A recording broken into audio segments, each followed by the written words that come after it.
আমরা নাকি 15 বছর 15.5 বছর আওয়ামী লীগকে বাতাস করেছি। 100 উপরে বা 100-র আশেপাশে। বঙ্গবন্ধুর পরিবার ইরাকের বিদেশি অনেক আগে এখানে আসছে ধর্ম প্রচার করার জন্য।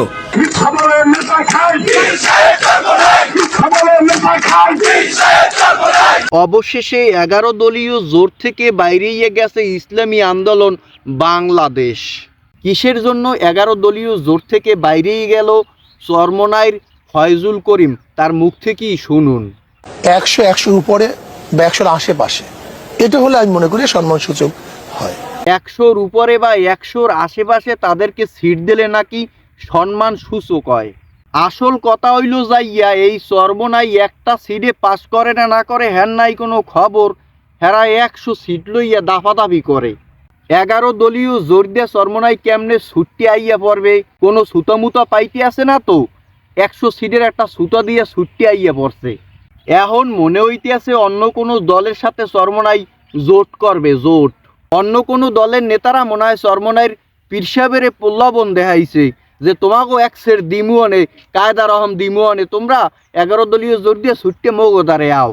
বাংলাদেশের ইতিহাসে যতবার আলেম ওলামারা একত্রিত হওয়ার চেষ্টা করছে ততবারই এই চরমোনাই পিছন দিয়া হোকামারি রেহাই পড়তেছে।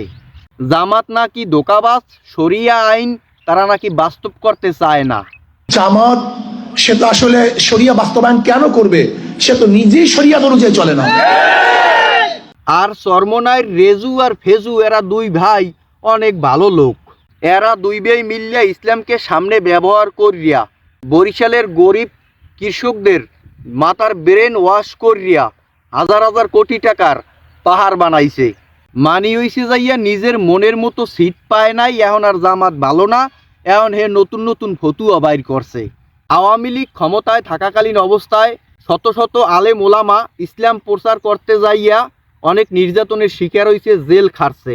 কই চরমোনাইর এই দুই বাটপার ভাইকে কোনোদিনও তো ইসলামের জন্য রাস্তাঘাটে মার খেইতে দেই নাই, জেল খাটতে দেই নাই। মায়েরা খাইছে ঠিকই, রাজনীতিক কারণে মার খেয়েছে, নিজেকে আখের গুছনের কারণে মার খেয়েছে। তারা জেলে যাইবে কেমনে? সারা জীবন তো আওয়ামী লীগের ঠ্যাং চারছে আর ইসলামের ক্ষতি করিয়া সম্পদের পাহাড় বানাইছে। আমরা নাকি 15 বছর 15.5 বছর আওয়ামী লীগকে বাতাস করেছি। এই ফয়জুল ভন্ডে 15টা মন্দিরে 7,50,000 টাকা অনুদান দিয়েছে। আসলে কোন জায়গায় কোন অনুদান দেওয়ার এখনো নিয়াত করি নাই, চিন্তা করিনি। আমি চিন্তা করলাম প্রথম আসছি মন্দিরের জন্য কিছু, মসজিদের জন্য আনলেন। মসজিদ তো প্রায়োরিটি, আমি যেটা মসজিদ দিবি, কথা ঠিক না? কিন্তু আমি যে মন্দিরে অনুদান আনতে পারি, দিতে পারি, এই জন্য আমি প্রথম মন্দিরের জন্য অনুদান নিয়ে আসছি। আমার 14 ইউনিয়ন এবং 1 পৌরসভায় মোটামুটি 50,000 টাকা করে 15টা মন্দিরে আমরা আপাতত দিতে আসি। পরবর্তীতে আশা করি পর্যায়ক্রমে সমস্ত মন্দিরে দিয়ে দেবো। মাদ্রাসা মসজিদগুলো আস্তে আস্তে শেষ করে বাকি আল্লাহ ইচ্ছা। মন্দিরে আল্লাহর সঙ্গে শিরিক করা হয়। আল্লাহর সঙ্গে শিরিকের কাজে সাহায্য করলে সে পুরোপুরি মুশরিকদের অন্তর্ভুক্ত হয়। আমাদের দেশে কিছু কিছু এলাকায় মন্দিরের জন্য দান করতে বলে, তা করা যাবে কিনা? ভাই, মন্দিরে আল্লাহর সঙ্গে শিরিক করা হয়, আল্লাহর সঙ্গে শিরিকের কাজে সাহায্য করলে সে মুশরিকদের অন্তর্ভুক্ত হবে, স্পষ্ট কথা। এই ভিডিওটা একবার দেখেন। একজন মুরব্বী কিছু একটা বলার জন্য ফয়জুল ভন্ডের কানের কাছে গেছে, সেই মুরব্বীর সাথে এই ভন্ডে কেমন আচরণ করলো দেখুন। সে আবার নিজেরে পীর দাবি করে, আমনে আমার বালের পীর।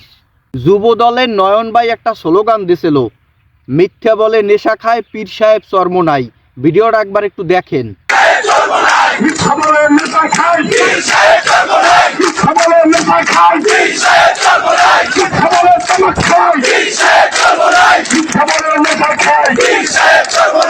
নয়ন ভাই, আপনাকে অসংখ্য ধন্যবাদ সত্য কথা বলার জন্য।